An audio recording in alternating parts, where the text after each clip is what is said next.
Hi friends, நம்ம இப்போது இன்றைக்கி பிட்லாக்கர் எப்படி ரெக்கவரி பண்ணுறதுன்றதை பார்க்க போகிறோம். பிட்லாக்கர் எப்படி உங்களுக்கு ஆட்டோமேட்டிக் ஜென்ரேட் ஆகும்னா, ஹார்ட்வேரை நீங்கள் எதாவது கழட்டி ரிமூவ் பண்ணீங்க அப்படி சொன்னால் ஆட்டோமேட்டிக் பிட்லாக்கர் ஜென்ரேட் ஆகிடும். அப்படி இல்லை அப்படின்னா சில பேர் வந்து பிட்லாக்கர் அவங்களே பாஸ்வேர்ட் போட்டு ஜென்ரேட் பண்ணுவீங்க. இப்போ சப்போஸ் அது மறந்து போச்சு, இல்லை ஹார்ட்வேர் இஷ்யூனால வந்து உங்களுக்கு பிட்லாக்கர் ஜென்ரேட் ஆகிடுச்சுன்னா அதை எப்படி ரெக்கவரி பண்ணுறதுன்றதை வந்து பார்க்க போகிறோம்.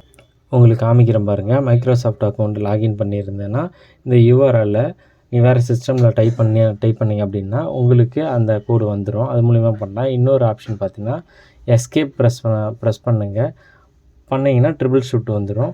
அந்த ட்ரபிள் ஷூட்டை கிளிக் பண்ணுங்கள். ட்ரபிள் ஷூட்டை கிளிக் பண்ணிவிட்டு அடுத்து அட்வான்ஸ் ஆப்ஷன் கிளிக் பண்ணுங்கள்.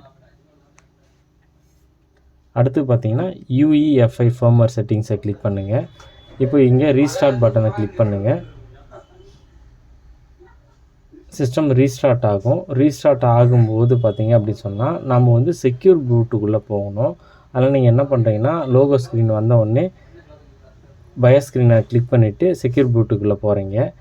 ஆக்சுவலாக டெல் அப்படின்றதுனால உங்களுக்கு இந்த மாதிரி காமிக்குது பயோ ஸ்க்ரீனு. சில லேப்டாப்லாம் பார்த்தீங்கன்னா உங்களுக்கு வந்து ப்ளூ ஸ்க்ரீனில் காலம் பை காலமாக காமிக்கும். இதில் செக்யூர் பூட்டை எனேபிள் பண்ணணும். எஸ்டி கார்டு பூட்டு மஸ்ட்டு கிடையாது, பட் இருந்தாலும் நான் அதை எனேபிள் பண்ணி அப்ளை சேஞ்சஸ் கொடுத்துட்டு சேவ் கொடுத்துட்றேன். சேவ் கொடுத்துட்டு அடுத்தது ஸ்க்ரால் பண்ணும்போது கீழே பாருங்கள்,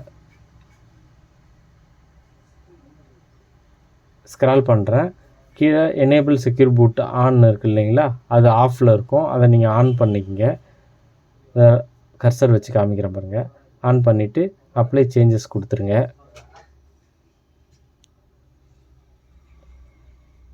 கொடுத்துட்டு எக்ஸிட் கொடுங்க. எக்ஸிட் கொடுத்த உடனே சிஸ்டம் ரீஸ்டார்ட் ஆகும்.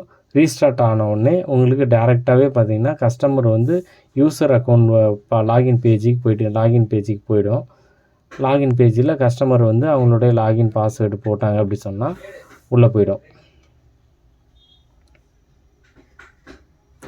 இப்போ லோட் ஆகிட்டுருக்கு பாருங்கள். லாகின் ஆகிடுச்சு.